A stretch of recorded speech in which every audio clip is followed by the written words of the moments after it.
먼저 자 다우 상황 먼저 보겠습니다. 잠시만 보겠습니다. 한번 보십시오.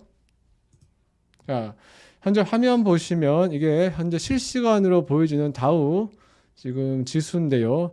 보시면 알겠지만 오후 2시 그 기준금리 75bp 인상 발표 직후에 다우가 쭉 떨어졌습니다. 당시 마이너스 0.7, 0.6 정도로 떨어졌었는데요. 다시 보시면 2시 반이죠. 2시 반부터 미국 시간 동부 시간 기준입니다. 동부 시간 기준으로 파월 연준 의장의 기자회견이 시작되면서 다시 상승해서 0.5% 정도까지 상승을 했다가 지금 다시 조금 떨어져서 얼마니까 지금 한 2% 정도 잠깐만요. 상승하고 있는 모습 보이고 있습니다. 그죠? 잠시만요. 제가 지금은 거의 보합선이에요. 그죠? 0.03 정도 나타내고 있는 것 같습니다. 자, 그러니까 여기서 알 수 있는 점은 75bp 인상 직후 그리고 75bp 인상과 함께 같이 나온 것이 점도표하고 경제 전망이 나왔는데요. 점도표와 경제 전망상 봤을 때 페드 연준이 설정한 연말 기준금리가 엄청나게 높게 설정이 됐었죠. 올 연말이 4.4%, 내년 연말이 4.6%로 생각보다 예상보다 너무 높게 설정이 되면서 이렇게 크게 출렁이면서 떨어졌다가 파월 연준 의장의 발언을 보면서 회복됐다가 하는 모습을 엎치락뒤치락 하는 모습 보이고 있습니다. 지금은 다시 이게 약간 실시간으로 약간 좀 늦게 나오는데요. 지금은 다시 마이너스 정도 떨어지고 보합세를 보이고 있습니다. 자, 다음 보겠습니다. 다음 S&P인데요. S&P 역시 다우와 비슷한 상황 보였습니다. S&P 역시 오후 2시 자 FOMC 75bp 발표 직후에 쭉 떨어져서 그 전에는 0.5% 정도 상승하다가 쭉 떨어져서 마이너스 0.5% 정도로 떨어졌죠. 쭉 유지가 되다가 파월 의장의 기자회견 직후엔 다시 플러스로 전환돼서 다시 지금은 보합세입니다. 그죠? 마이너스 0.01%로 보합세를 보이고 있습니다. 자, 그리고 다시 다음, 자, 이것은 나스닥인데요. 나스닥도 비슷한 모습 보였습니다. 그렇죠? 쭉 떨어졌다가 올라갔다가 다시 0.23%로 보합세 보이고 있습니다. 자, 그리고 러셀 2000 중소형주 지수입니다. 중소형주 러셀 2000주의 경우는 보시면 알겠지만 비슷한 모습 보였죠. 그렇지만 러셀 2000은 똑같이 많이 크게 떨어졌다가 회복해서 올라간 폭은 훨씬 더 큽니다. 그래서 지금 플러스 1.14% 기록하고 있습니다. 자, 빅스 지수 보겠습니다. 빅스 지수는 변동성 지수라고 해서 이게 높을수록 좋지는 않은 신호인데요. 보시면 빅스 지수 역시 2시를 기점으로 수직 상승했다가 엄청나게 올랐습니다. 수직 상승했다가 파월 연준 의장의 기자회견과 함께 쭉 떨어졌다가 여전히 현재는 마이너스 1.58% 떨어진 것으로 안정적인 모습을 보이고 있습니다. 한 가지만 설명 먼저 드리고 진행하겠습니다. 이까지만 하고 연결하겠습니다. 자, 지금 보시는 화면이 핀비즈 맵인데요. S&P 500의 기업들을 그 가중치별로 해서 쭉 뽑아 놓은 건데요. 보시면 한번 전반적으로 자, 플러스 상태임을 알 수 있습니다. 업종별로 보시면 자, 기술주, 마이크로소프트, 애플 1%대 수준으로 상승 중에 있고요. 그리고 구글, 메타도 1% 정도 상승하고 있고요. 여기 소비재 그리고 어딥니까? 유통주 역시 다 플러스 유지하고 있습니다. 즉 전체적으로 봤을 때는 금융주가 소폭 하락 중에 있고요. 헬스케어도 소폭 하락 중에 있고요. 그죠? 그리고 여행주 쪽이 빨갛게 하락 상태에 있습니다. 자, 아까 방금까지 자, 핀비즈 맵까지 정리해서 말씀을 좀 드렸는데요. 그죠? 자, 이제는 자, 다음 순서로 한번 국채 가격 상황 한번 보겠습니다. 국채 가격 상황 볼 텐데요. 잠시만 봐주십시오.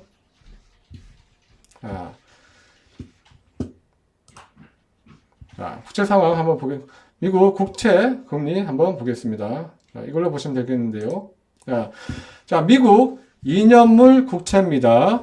2년물 국채가 아무래도 기준금리의 그 변동폭에 가장 크게 영향을 밀접하게 민감하게 그렇게 봤는데요. 자, 이념물 국채 보겠습니다. 보시면 아시겠지만, 자, 오후 2시가 들어서 이념물 국채 수직 상승했습니다. 무려 4.1%가 넘어섰습니다. 4.1% 넘어서서 그 시계열로 보면 2007년 이후 거의 15년 만에 최고치를 찍었습니다. 최고치 찍고요. 쭉 내려갔습니다. 그렇죠? 아까 보여드린 그런 3대 지수와 비슷하게 파월 의장의 기자회견 이후에는 쭉 줄어들어서 지금 현재는 4.027%로 조금 줄어든 상태입니다. 그러나 여전히 어제 대비로 했을 때는 0.063%포인트 오른 상태 보이고 있습니다. 자, 이념물 국채 어쨌든 기준금리 인상에 따라 같이 올랐다는 거 알 수 있고요. 크게 올랐다가 잠시 상승폭은 줄어들었다는 것을 알 수 있겠습니다. 자, 그리고 자, 10년물 미국 국채 금리 보겠습니다. 10년물 국채 금리도 비슷한 모습 보였는데요. 오후 2시에 쭉 올라서 크게 올랐다가 쭉 떨어져 가지고요. 지금은 3.508% 기록하고 있습니다. 이 수치는 어제보다 오히려 떨어진 수치입니다. 그렇죠? 그러니까 오히려 기준금리 인상에도 불구하고 10년물 국채는 그 수익률이 금리가 오히려 소폭 하락했다는 것을 알 수 있습니다. 자, 이 정도까지 하고요. 자, 그리고 한 번 더 보겠습니다. 조금만 더 보겠습니다. 자, 달러 인덱스 한번 보겠습니다. 달러 인덱스 보면요. 아무래도 기준금리 인상에 따라서 가장 크게 영향을 받는 게 달러죠. 달러가 수요가 몰리기 때문에 올라갈 텐데요. 여기 보시면 달러가 아까 오후 2시였죠. 111을 돌파하면서 이것도 20년 내 최고 수치를 기록했는데요. 달러 가치가. 그러나 역시 연준 의장의 기자회견과 더불어 소폭 하락해서 110.84로 111선보다는 떨어진 모습 보이고 있습니다. 자, 전반적으로 크게 시장을 반응을 보면 어떻습니까? 잠시만요. 이게 화면이 좀 고르지 않는데요. 전반적으로는 좀 화면 조정을 좀 잠깐 하겠습니다. 잠시만요. 자, 좀 도와주시겠습니까? 네. 전반적으로는 시장이 75bp 인상에 대한 충격이 크게 있었으나 그 충격의 폭이 조금은 완화되어서 나타내는 모습이 주식시장과, 그렇죠? 채권시장, 그리고 달러 시장에 모두 나타나는 모습 볼 수 있습니다. 자, 이러면서 한번 그 파월 연준 의장의 발언 전과 후에 그 11월 BP 인상 전망도 같이 한번 살펴보겠습니다.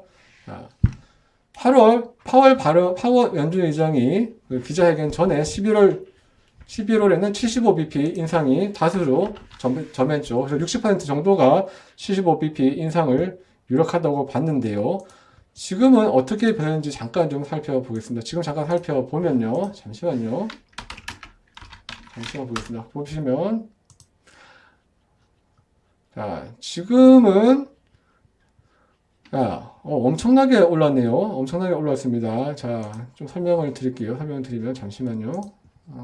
이거 보시면 아는데요. 현재 자, 11월에 보시면 60.7%가 61%대로 75bp 인상이 더 유력해졌습니다. 11월엔 75bp 인상이 더 유력해졌고요. 그리고 12월에는 기존 52%였는데요. 50% bp 인상이 지금은 60% 수준으로 더 올라갔습니다. 50bp 인상이 더 확률이 더 높아갔고요. 내년의 경우는 비슷해졌습니다. 내년의 경우는 동결이 유력했죠. 동결이 유력했는데요. 동결을 해서 4.25에서 4.5%가 유력했는데요. 지금은 동결이 아니고 25bp 인상안이 43%로 금리 동결보다 더 높게 나왔습니다. 즉 1월에는 동결이 아닌 25bp 인상으로 확률이 지금 베팅하는 게 바뀌었습니다. 즉 1월에 최종 금리는 4.5에서 4.75%가 되는 것이 현재 시장의 컨센서스로 새롭게 올라갔다는 점 알 수 있겠습니다.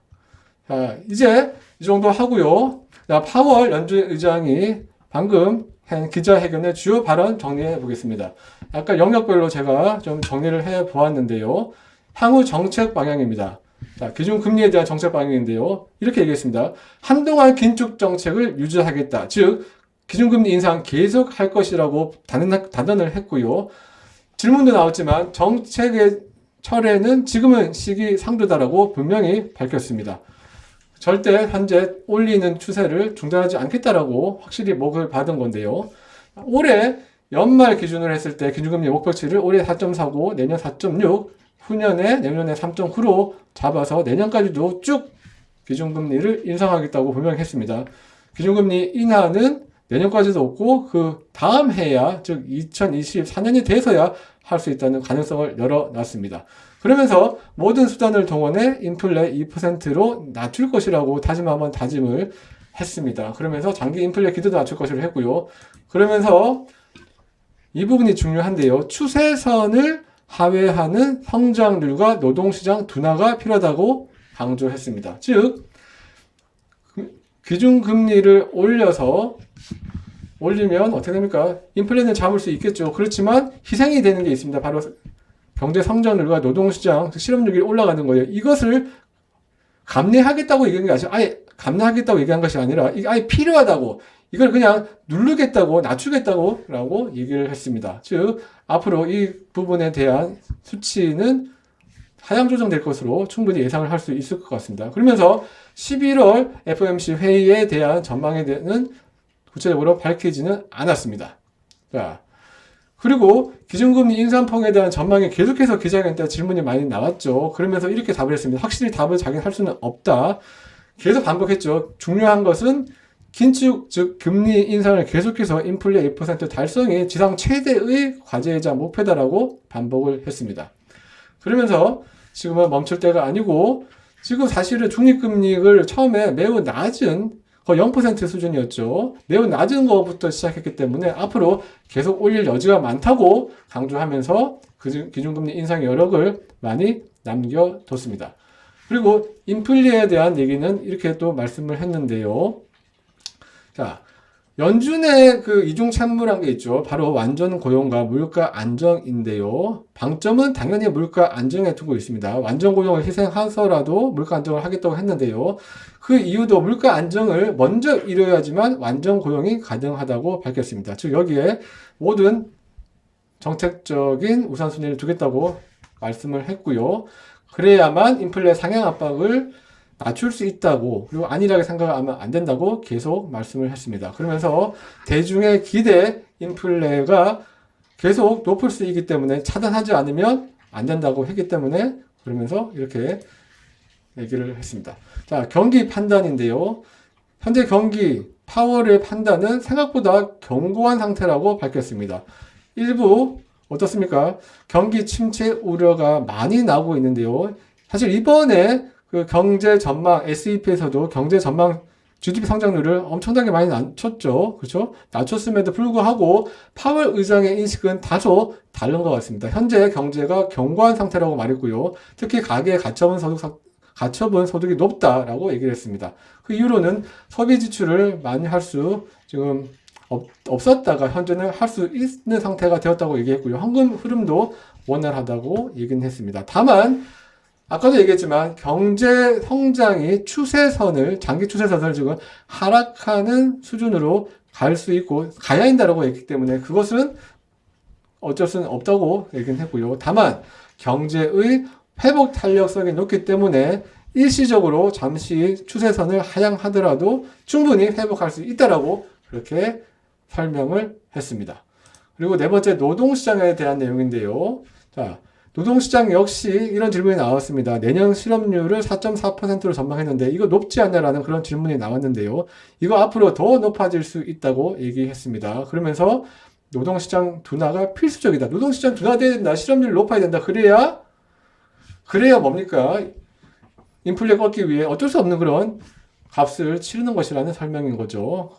그래서 문제는 대중은 지금 현재 인플레로 고통을 받고 있기 때문에 다른 방법이 없다. 인플레 잡기 위해서는 실업률이 올라올 수밖에 없다고 다시 한번 강조를 했고요. 자, 마지막으로 양적 완화에 대해서도 얘기를 좀 했는데요. 양적 완화의 경우는 현재 구체적인 그런 수치까지는 발표하지 않았습니다만 대처 대자표상 그 양적 완화를 다시 축소하는 거죠. 그거 진행이 잘 되고 있다라고 얘기를 했고요. MBS 같은 것은 매각 대상의 고려는 아니다라고 또 밝혔습니다. 자, 그리고 조금 몇 가지 중요 포인트 제가 잡은 것만 좀 더 마지막으로 좀 정리를 몇 가지만 더 해드리면요. 파월 연준 의장이 잭슨 홀 때 얘기를 해서 좀 크게 회자된 그런 단어가 있죠. 고통입니다. 페인인데요. 가계와 기업의 고통을 지금 얼마나 그 사람들이 감내를 해야 되느냐라는 또 질문이 나왔죠. 거기에 대해서 이렇게 답을 했습니다.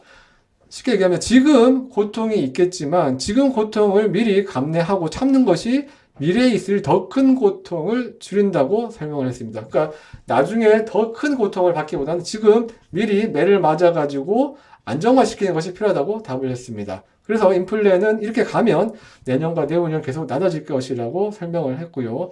그래서 하락세가 인플레가 확실히 접어들면 경제가 회복된다고도 얘기를 했습니다. 그래서 이 정도의 비용은 감수할 만하다라고 얘기를 했죠.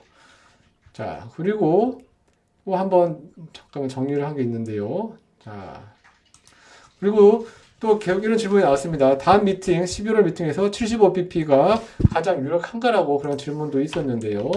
여기 대해서 답은 즉답을 하지 않았습니다. 미팅 때마다 기준금리를 별도로 결정하기 때문에 이번에는 75bp 인상이 적절했다고 판단을 했고 내년 11월 달 것은 잘 답을 할 수 없다라고 했습니다. 다만 연말까지 어떻습니까? 125bp 인상이 지금 평균적으로 가야 되기 때문에 충분히 가늠을 할 수 있을 정도로 예상은 했고요. 미팅 때마다 결정을 하겠다고 말씀을 했습니다. 자, 그리고 잠시만요. 마지막 이거 말고 이걸로 제가 좀 말씀을 드리겠습니다. 계속 그 경기 침체 우려가 나오죠. 여기에 대해서는 이렇게 답을 했습니다.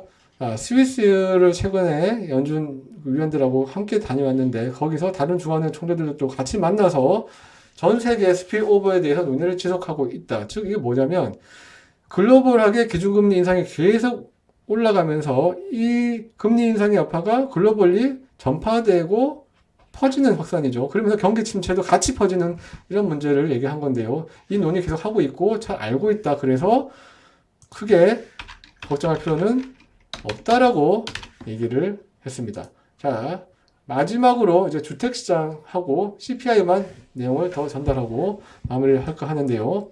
주택시장의 리셋이 필요하다는 8월 의장 연준 의장의 얘기가 어떤 의미인지 한번 물어본 질문이 나왔는데요. 여기에 대해서 8월 연준 의장은 과열된 주택시장이 지금 진정이 필요하다라고 얘기를 했습니다. 지금 시장을 보면 그 요청하는 그런 애스킹 프라이스보다 실제 매매가 되는 가액 10% 이상 높다. 그래서 장기적으로 수급 균형이 맞아야 된다고 얘기를 했습니다. 지금 무슨 말이냐면 주택 가격이 너무 크게 올랐기 때문에 앞으로는 적당한 속도로 오를 수 있도록 보겠다라는 겁니다. 사실 주택시장, 매매 시장에 있어서는 어느 정도 안정이 좀 되는 모습을 보이고 있죠. 렌트 시장은 여전히 과열이 좀 되고 있지만요.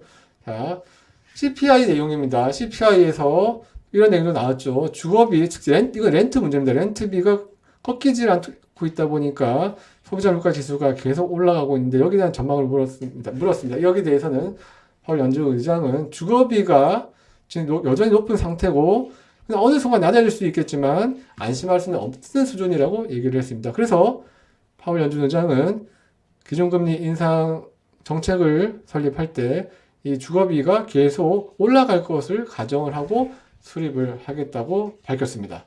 자, 전반적으로 파월 연준 의장의 이런 오늘의 기자회견은 어느 정도 지난 그 잭슨 홀하고 그 전에 있었던 얘기들과 어느 정도 비슷한 기조를 유지를 한 것으로 이해를 할 수 있을 것 같습니다. 다만 특히 예를 들면서 노동시장과 그리고 경제 성장률이 장기 추세를 하회시켜야 된다고 강하게 얘기를 하면서 금리 인상의 그런 기조는 바꿀 수 없다라고 다시 한번 강조한 것을 알 수 있을 것 같습니다. 특히 고통 부분에 대해서는 여전히 고통이 필요하고 지금 고통이 더 낫다라고 강조하면서 다시 한번 기준금리 인상 의지를 밝힌 것으로 해석을 할 수 있겠습니다.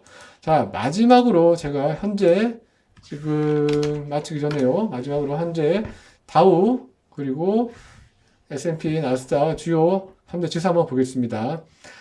아까 제가 방송 시작할 때만 해도 보합세였는데요. 지금은 하락세로 좀 반전이 되었습니다. 다우가 마이너스 1.16%, S&P가 마이너스 1.1%, 나스닥이 마이너스 1.04%로 하락 중에 있습니다. 지금까지 시청해주신 시청자 여러분 진심으로 감사하고요. 저희 이제 매경 월가을부에서 거의 2시간 가까이 연속해서 방송을 보내드렸는데요. 의미있게 시청해 주시기를 기대하기를 바라봅니다.